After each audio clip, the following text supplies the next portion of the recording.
Hello, this is Little Green Ghouls, and welcome back to Goosebumps Revisited, a series where I break down a classic Goosebumps book and any episode that goes along with it. I will also be totaling up some of our Goosebumps cliches and classic moments. This week, I'm excited to visit... Stay out of the basement! This was one of the books and episodes I remembered pretty well before revisiting it this week, and ranked among one of my favorites as a kid. Right off the bat, we have an excellent cover by Jim Thyssen, who illustrated only 2 of the original 62 book covers. I really liked this cover. I think it's creepy and actually gives a great hint into what the story is actually about, which is of course botany gone wrong. Thyssen only did a couple Goosebumps books because Scholastic preferred Jacobus's cartoony, oversaturated style in comparison to Thyssen's more realistic style. Don't feel too bad for him though, since he's been very successful, even illustrating some covers for Stephen King. Jacobus actually re-illustrated the cover for the 2003 version, so it's pretty different compared to our other early 2000s covers. I don't love the Jacobus version. I think it gives too much away of the story, because for most of the book we aren't supposed to know that the dad is a mad scientist who's been replaced by a plant clone. I just think it's doing too much, while the original version is the perfect balance of creepy with a hint at the plot. The 2011 version by Brandon Dorman is essentially a re-illustration of Thyssen's cover, which tends to be the direction these post-2011 covers go. I don't hate this one, I just think it's doing too much, kind of like Jacobus's 2003 version. Overall, I'm going to keep being boring and continue to say that the original remains superior. When checking out our taglines, our front says, "Something's waiting in the dark," while our back tag says, "Live plants, dead people." I think the 2003 version wins for the back tag though, which is, "Dad might have more than a green thumb." I also want to wedge in that Stay Out of the Basement had a lot of fun merchandise in comparison to Welcome to Dead House, which primarily just gets used as a loose location in various Goosebumps games. Stay Out of the Basement, however, has scissors, protractors, and even a tape dispenser, as well as my personal favorite, the plant hand doorknob cover. I just think that this hand is pretty iconic to the Goosebumps brand. Before we hop into my summary, let's read the official blurb on the back. Dr. Brewer is doing a little plant testing in his basement. Nothing to worry about, harmless really. But Margaret and Casey Brewer are worried about their father, especially when they meet some of the plants he's growing down there. Then they notice that their father is developing plant-like tendencies. In fact, he's becoming distinctly weedy and Is this just part of their father's harmless experiments, or has the basement turned into another little shop of horrors? Alright, now that we've covered that, let's get into my beat-by-beat summary. The book begins with Casey, who has taken on the role of younger annoying sibling for this book, attempting to play frisbee with his dad, Dr. Brewer. Dr. Brewer doesn't have any time for that shit, and slams the screen door so he can go back to his basement. Casey is forced to settle for frisbee time with Margaret, our protagonist, who pities her needy little brother. Casey and Dad are drifting apart and no longer having late-night frisbee and Nintendo sessions like they used to. You'll see throughout this story that this family really values frisbee. Margaret realizes that her dad has been acting weird lately, and treating her differently too, most noticeably by no longer calling her princess, which, understandably, she hates, but that's besides the point. The father has made it abundantly clear by page 2 that he'd rather spend his day in the basement, so I appreciate how we're jumping right into the title of this story. We also established that we have yet another Goosebumps family who has recently moved towns, this time so the dad can work at a company called Polytech, where he is a botanist. We quickly learn that Margaret is a pro frisbee player, doing barrel rolls and making Casey work for it. She tosses the frisbee aggressively over Casey's head, who is justifiably annoyed by this. Margaret concludes that Casey's anger is the dad's fault, because things have become tense since he started working from home. Working from home is a nice way of saying he was fired, which he was for some mysterious experiment gone wrong. Since his firing, the basement has become his safe space, where he can spend time with his machines and plants, who are the only things who truly understand him. His hermit lifestyle has gotten so bad, though, that when he does emerge from the basement, he won't even participate in the family's collective pastime, frisbee. The kids continue to chat and play frisbee as Margaret crashes full speed into the garage, so maybe she's not a pro frisbee player after all? But this is where we get the great line, "Lucky catch, fatso." I don't know why she's complaining about princess, when apparently her other family nickname is literally fatso. But don't worry though, Margaret is not actually fat, it's ironic, and a segue for us to get a detailed description of Margaret's looks. She's 12 years old, tall, thin, with straight brown hair, brown eyes, and dark coloring. I truly think this inclusion of fatso was just a way for Stein to give us his trademark character description, because we made it to page 4 without one, and because fatso really never comes up again. Frisbee goes on in silence for another 10 to 15 minutes, while the kids think about the disappointments of life before Margaret gets hot and wants to head in. This angers Casey, because Dad always plays longer and he throws better. Frisbee is a lifestyle for this family. I need you to understand that. Margaret makes it clear to Casey she needs water, and Casey had any doubts by saying, "I'm dying of thirst," and sticking out her tongue while moaning at her brother, which Stein says demonstrates her dire need of liquids. While their mom deveins shrimp in the kitchen, The kids decide to visit their dad at the basement. They've decided to be proactive, because they think maybe their dad is hurt by their lack of interest in botany. When he suddenly appears looking greenish, with a bloody hand, shouting at them, Stay out of the basement! We don't get to read the kids' response to this overreaction, because it's a classic Goosebumps chapter cliffhanger. Instead, we cut to their mother leaving town 2 weeks later to go help her sick sister in Tucson. Their neighbor kid, Diane Manning, is over as the kids are saying goodbye. Miss Brewster displays some great parenting and lets the kids know that she's not concerned about them, she's concerned about their father. Despite being a grown-ass man, the kids promise to make sure that their dad eats, because he won't unless he's told to. This is awkward because the kids have been hiding from him the past 2 weeks, since the man is clearly not well and they don't want to set him off again. The dad crawls out of the basement to take the mom to the airport, and the kids notice that his hand is still heavily bandaged from his cut earlier. The parents leave, and the kids resume their lazy afternoon movie time. Margaret and Casey fight over the movie, and she demands to know who picked out this movie. Casey defends it admirably by saying, I did, it's neat. Which Margaret responds, it's neat if you like people blowing up and guts flying everywhere. I agree, Casey, it does sound neat. We learn that Diane is a science freak, so she wants to go check out the father's experiments in the basement while he's gone. She thinks he could be building a Frankenstein monster or even RoboCop, because it's 1992. Margaret reasonably doesn't want to set her dad off again, but Diane physically covers her mouth to shut her up, and they head off into the basement. Casey is an agent of chaos and joins them eagerly. The basement is full of hot, thick, steamy air. It's buzzing with machines, full of plants, and very bright, from the large halogen lamps on tracks in the ceiling. It's so moist, Diane says. Good for your skin and hair. Casey claims to have studied the rainforest in school, and concludes that's what their dad must be building. Margaret thinks it's like a jungle, and Diane immediately says it's a swamp. So we got all our various plant-heavy ecosystems covered here. There are a wide variety of plants, and the kids are all very impressed that these plants have grown so large in 6 weeks. They also make sure to keep touching all the plants, not really considering that some plants are potentially poisonous, especially in a mad scientist's laboratory. It's so hot down in the basement that Casey suddenly takes off his shirt, which, if this isn't awkward enough, Diane then comments, what a bod, to the 11-year-old. The kids all briefly get freaked out because they become convinced that they can hear plants breathing. Listen, it sounds like the plants are breathing.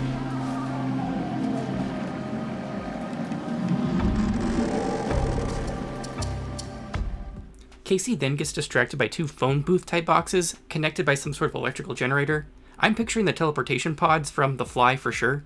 Casey then reaches out and grabs one of the booth doors and suddenly starts violently shaking and screaming while his eyes roll back into his head. Casey then drops to the floor, his charred remains smoking slightly in the misty basement as Margaret shrieks in terror. Just kidding, Casey was pulling a classic Goosebumps cliffhanger and had been joking all along. The girls then proceed to tackle and pin the shirtless boy, tickling his stomach in revenge. This little moment comes to a halt when they hear a low moan from across the room. It's described as a unique moan, sounding low and mournful, muffled like air through a saxophone. The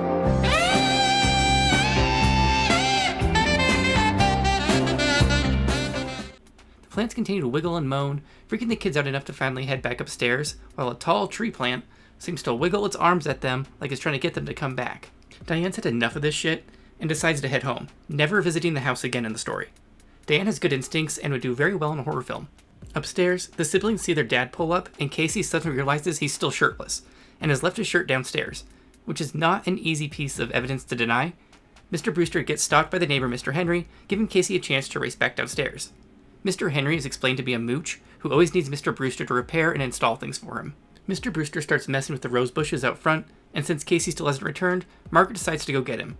These siblings are much nicer than I'd be to each other, because I'd be like, you're on your own, Casey. I'd tell Dad you went down there by yourself. I told you not to. You didn't listen. What can I say? We then cut to Casey, who is down in the basement, wasting time listening to plants breathe. He thinks he hears human sounds moaning in pain in the supply closet, but he's too chicken shit to check it out further. Instead, he decides the best course of action is to take very slow steps towards his t-shirt for 2 pages. When he finally reaches his t-shirt, tendrils from the plant suddenly wrap around his waist and won't let go. The tendrils are described as, they felt warm and wet against his bare skin, like animal arms, not like a plant. So these are cuddly plants. Casey decides to stop, drop, and roll, but that proves to be ineffective. Margaret appears and she's quickly able to release Casey from the plant's clutches. They head upstairs, but oh no! Standing at the top of the stairs was their father, glaring down at them, hands balled into tight fists at his sides, his face rigid with anger. He stared down at them, his eyes cold, angry, and unblinking. I think the dad might be mad. They then proceed to have an awkward kitchen table family meeting, with a still shirtless Casey. where the dad is weirdly emotionless and the kids are left feeling confused. They can't figure out why he's not showing more anger this time and why he won't explain what's up with the plants in the basement. The dad reminds the kids to Stay out of the basement! And then retreats back to work. The kids head off to do their homework, and the next morning, Margaret is somehow surprised to find her dad already in the basement, working, except this time he's installed a lock on the door. We learn that Miss Brewster will be out of town longer than she expected because her sister's surgery hasn't gone well. Margaret tries to explain how shitty the dad has been acting, but the mom just continues to justify his poor parenting. We also learn that he's taken to wearing a Dodgers baseball hat that he never takes off. Margaret heads into the kitchen and spies her father stuffing his face rapidly with handfuls of plant food, eventually eating the entire bag. I'm curious to see how Margaret explains this one to herself. I'm also wondering why he decided to eat this upstairs versus his secret little bunker where no one would be at risk of seeing him. But whatever, at least we're moving the story along. Eating plant food has to be part of his experiments, Margaret told herself. Okay, well, I guess that's what she's going with. The stuff in the bag smelled sour, like fertilizer. Sour is a nicer way of putting it, I guess, than saying it smelled like shit. Margaret tries to explain what she saw to Casey, but he thinks Dad just had cravings, as one does, comparing it to Margaret's cravings for honey-roasted peanuts. Or maybe it's because their mom isn't around. Casey has somehow managed to make Margaret's logic seem more reasonable in comparison. Throughout the conversation, Casey remains unfazed and has clearly moved past his trauma from the plant attack. Margaret then says, "He never says a human word. He never calls me princess or fatso the way he used to." Margaret is really spiraling here. Casey responds, "So what are you trying to say? Is Dad out of his tree? He's gone totally bananas?" I think out of his tree is a play on words, like out of his mind. I don't know. Stein, that one's a reach.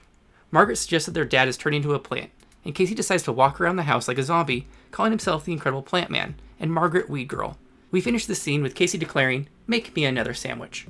We jump to Monday, and the two siblings are of course playing Frisbee with Diane. Diane doesn't know what kind of game she's getting into with these two, and we are treated to frequent descriptions of diving Frisbee catches.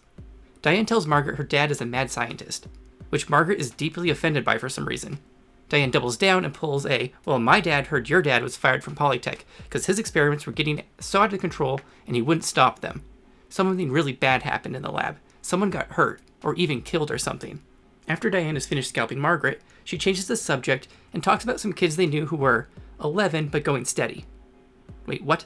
They head home and they see their dad in the rose patch. Casey chucks the Frisbee and it knocks their dad's hat off, revealing a head full of leaves. Yes, this man's hair is fallen out, and there are bright green leaves growing out of his scalp. They then have a heart-to-heart under the tree, where the dad attempts to explain what he's been up to in the basement. He talks about wanting to design a new kind of plant, and briefly dips his toes into some light eugenics, in an explanation about isolating high IQ genes, and passing them on to future generations, so we only have high IQ people running around. Questionable. Except then we hop back to plants, and we find out he's trying to build a plant that's part animal through his DNA shuffling in the basement, sticking animal cells into plants from the comfort of his own home. We learn that the booths in the basement are for DNA shuffling. One booth is the center, and one booth is the bottom. Margaret tries to learn more about his leafy scalp, but he takes off to the basement while insisting it's just a side effect. Margaret also missed the opportunity to ask why he's eating Miracle Grow, about the moaning plants, and about that plant that snatched her brother. At 2:30 in the morning, poor Margaret is then having intrusive thoughts about plants pushing through her pores and how itchy it must feel. While lying there suffering, she hears her father in the bathroom, and decides now is the time to ask her burning questions. She then does some questionable bathroom peeping to discover her dad engaged in some personal grooming. If I were a real YouTuber, I could now transition to a Manscaped lawnmower promo, because he's half naked in the bathroom, tidying himself up. While he cleans out his hand wound, Margaret notices he's bleeding, except no, it's not blood, it's dripping green shit everywhere. Margaret gasps loud enough for her father to notice, and she disappears into her bedroom, but not before he starts shouting who's there and asking if it's Margaret. Margaret, you have to peep quietly. In her room, she dives under her covers and contemplates how terrified she is of her own father, and she realizes he actually wasn't chasing after her. She tries to go back to sleep, but now she can't because she needs water. While getting water, we have a shoulder grabbing scare from Casey. I've decided I'm going to tally up these shoulder scares, because in Goosebumps there's tons of them. I think there were 3 in Dead House, and I don't see them stopping anytime soon. The shoulder scare causes Margaret to spill her water everywhere, and while cleaning it up, they hear another mournful moan from the basement.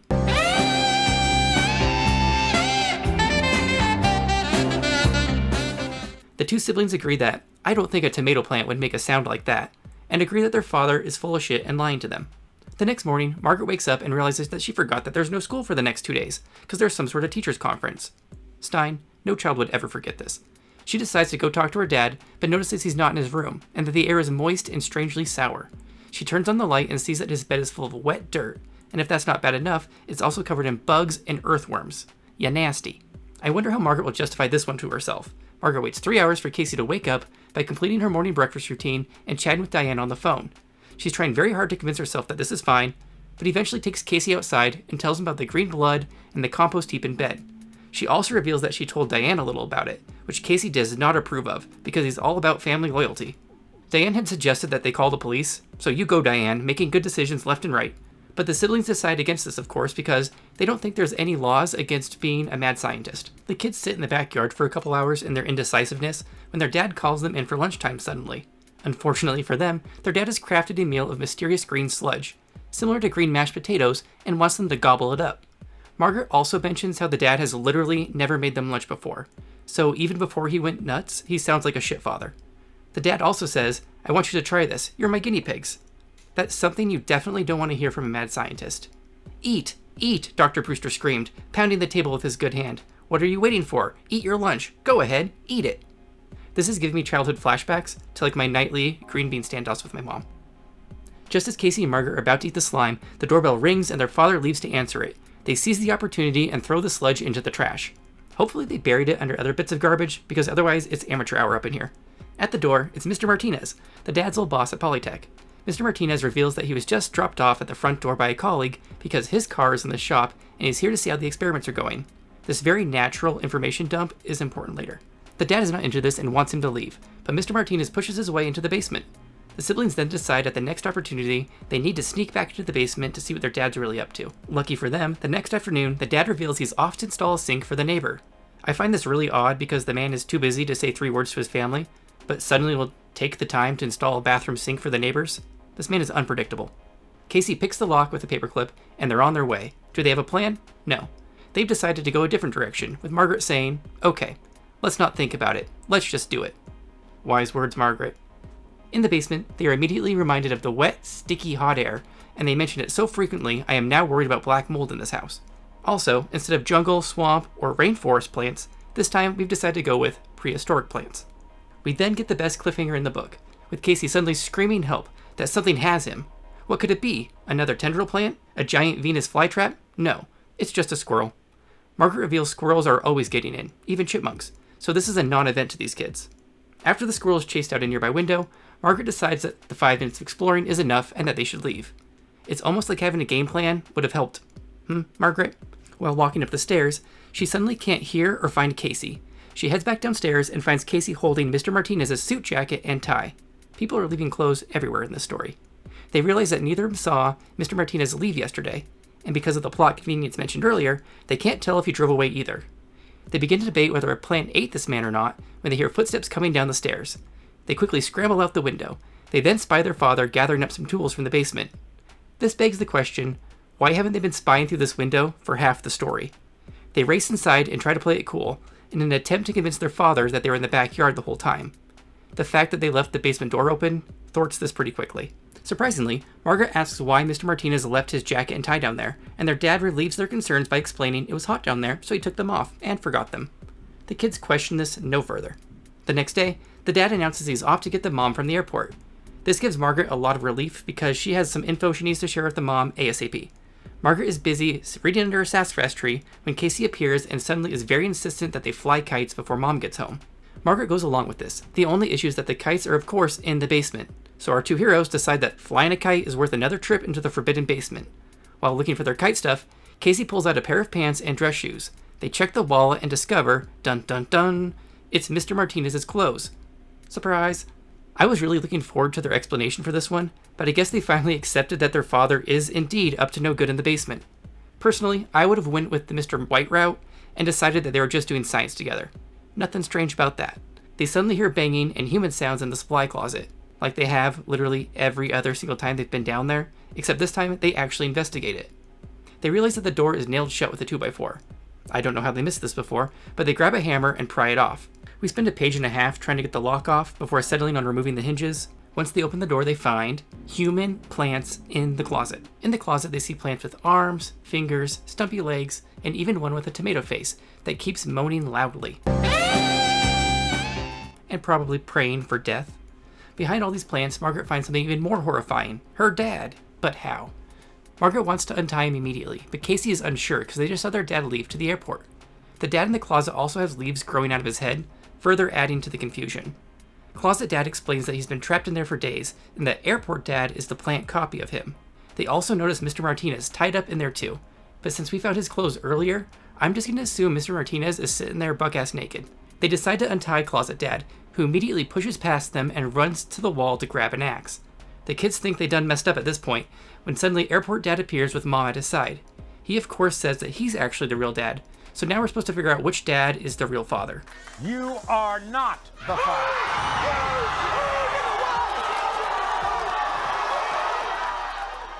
I'd also like to stop and think about what's going through the mom's head right now. She just got home from visiting her dying sister. She sees a copy of her husband with plant hair, holding an axe, with a naked Mr. Martinez on the floor. The two dads shout back and forth over who's the real father and who's not. The mom suddenly turns it on the two kids with, "Kids, what have you done?" As if any of this is their fault. These parents straight up suck. They're giving the Welcome to Deadhouse parents a run for their money. Margaret snatches the axe and then has to decide who gets chopped. I think we're supposed to be confused and think this is a tough decision, but clearly Closet Dad is the real dad. Airport Dad is the one running around with the Dodgers cap, eating fertilizer, napping with worms, and bleeding green. Closet Dad is just a bit out of sorts after being prisoner for the past couple weeks. Closet Dad then says, "Princess, don't do it." So of course Amanda realizes, duh, it's him. Also, this scene would have been so much better if he said, "Don't do it, fatso." But actually no. She requires even more proof and proceeds to have Casey grab a knife so she can shank Closet Dad in the arm to see if he bleeds red. Which he does. Amanda hands Closet Dad the axe and he literally cuts the imposter dad in half, right down the middle. Don't worry though, this is still kid friendly, because instead of blood and entrails spilling everywhere, instead we get green slime and his insides just look like a plant stem cut in half. They proceed to have an emotional family hug until they realize poor Mr. Martinez is still tied up naked. By dinner time, things had almost returned to normal. This family is either in complete denial or oddly resilient. Mr. Martinez was of course very impressed with all the science that had been happening and offered the dad his position back at the lab.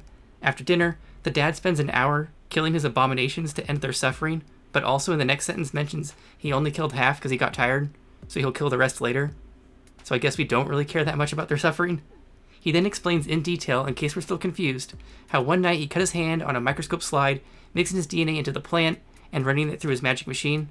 That's how he created all these human-plant hybrid creatures. He knew his creations were unhappy and suffering, but he couldn't stop because it was too exciting. So he just piled them up in the supply closet. One day he made almost an exact duplicate of himself, which overpowered him and stuffed him in the closet. For some reason, this plant copy was really into the research too, and just kept going with it for reasons unexplained. We also learned that the leaves on his head were from a cut on his hand, and some of the plant DNA got into his system, so his hair fell out overnight and he grew leaves. But don't worry, the leaves are falling out already. I think my hair will grow back soon. This really pleased Margaret and Casey. It was the happiest dinner Margaret could remember. This happy ending rivals the Harry Potter epilogue in its unrelenting saccharine tone. They even went out for ice cream afterwards. And when they came back, the dad went downstairs to finish murdering the rest of his creations. Later that week, Margaret is sitting outside reminiscing and enjoying how peaceful her life is, when suddenly a little yellow flower next to her whispers, "Help me, please help me, I'm your father, really, I'm your father." This ending is stupid as hell, but to make it better, I'm just going to tell myself it's a homage to the original 1950s The Fly.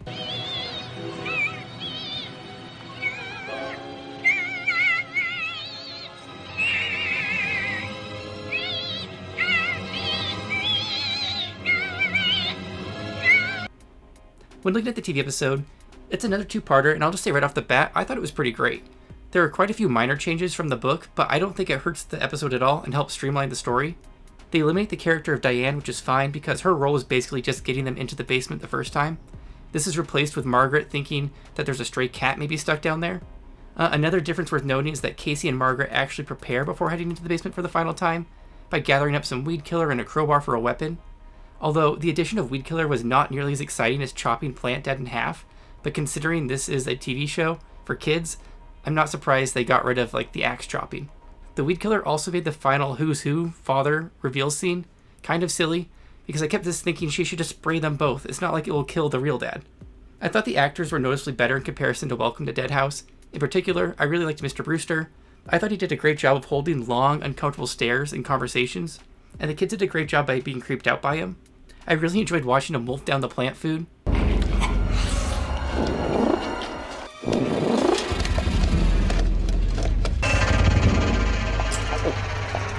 And as he tormented his children throughout the episode. Well, Casey heard a fight in the basement. There was no fight. But I heard it. I'm telling you, there was no fight.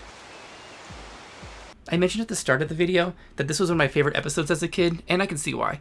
There were many scenes with interesting practical effects, like when Josh was being attacked by the vine. Casey!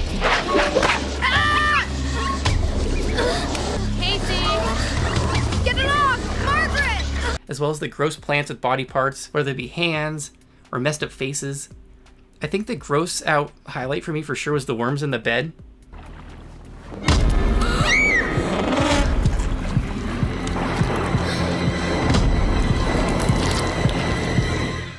That imagery is something that stuck with me for a long time, and when I finally saw it again, I was like, oh, that's where that came from.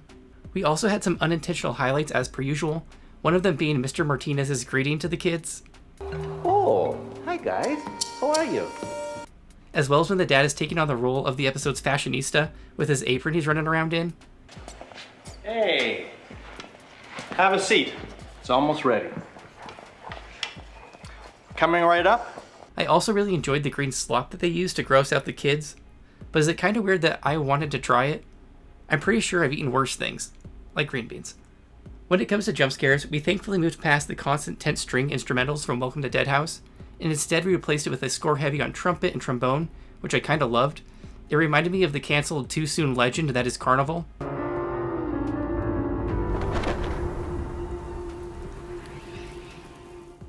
In State of the Basement, I counted 7 jump scares, and the jump scares were solid this time. None of that playing loud music for mundane tasks just to startle you. The ending of the episode also managed to be less cheesy than the book somehow. I guess my imagination took it in an entirely different direction, because I didn't think the ending was so bad at all when I watched it versus when I read it. Overall, it's hard to say which I preferred more, because I really liked both of them. If I really had to choose, I think I'd go with the episode, because I think they did a nice job bringing some of the more out there concepts to life on a shoestring budget. I also think the episode had a good sequence of hiding under the dad's worm bed that wasn't in the book. If I were to rate this Goosebumps book, I would give it 5 out of 5 sacks of plant food. This is the kind of Goosebumps book that for sure kept me hooked as a kid. It had creepy scenes, gross out moments, and generally enjoyable characters.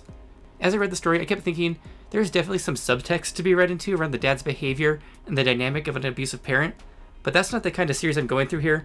I don't want to go that deep. I think if you wanted to introduce a kid to a Goosebumps book, this would be a good first story to have them read.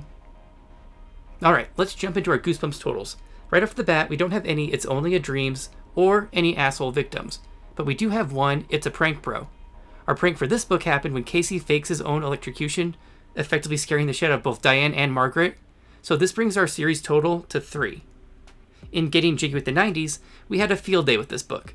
We had a total of 11 90s moments. These included another appearance of a family station wagon, Nintendo, a white leather and chrome couch, RoboCop, name-dropping Arnold Schwarzenegger, cassette tapes, curly phone cords, VHS tapes, clock radios, baggy shorts, and of course, Sassy Magazine.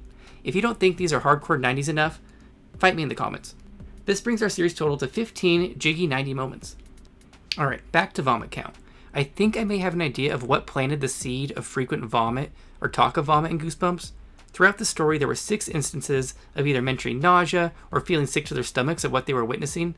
This makes sense since State of the Basement went harder on the gross out moments than Welcome to Deadhouse. However, I've decided I don't want to add anything to the vomit count except for actual vomit, so this remains at 0. I might regret this decision later, we'll see. For our newest category, before we get too long in the series, shoulder scares.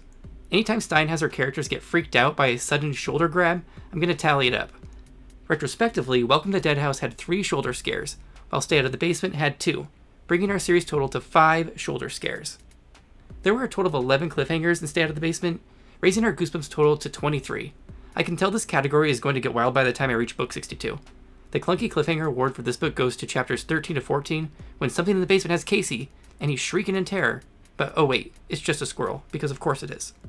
I have to mention though, I misread that line in this section of the book, and when they were escaping out the window, I thought for a bit that the squirrel was physically helping Casey get out of the window, and I was all excited to make Disney sidekick jokes, when I realized I was actually the idiot here. Shocker ending. Our twist ending for State of the Basement was of course talking plants in the yard.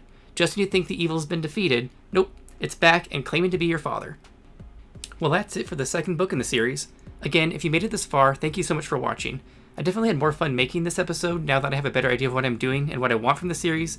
If you have any other suggestions for Goosebumps cliches for me to tally, just comment them below. Also, let me know what you thought of my mad scientist / plant horror clip collection.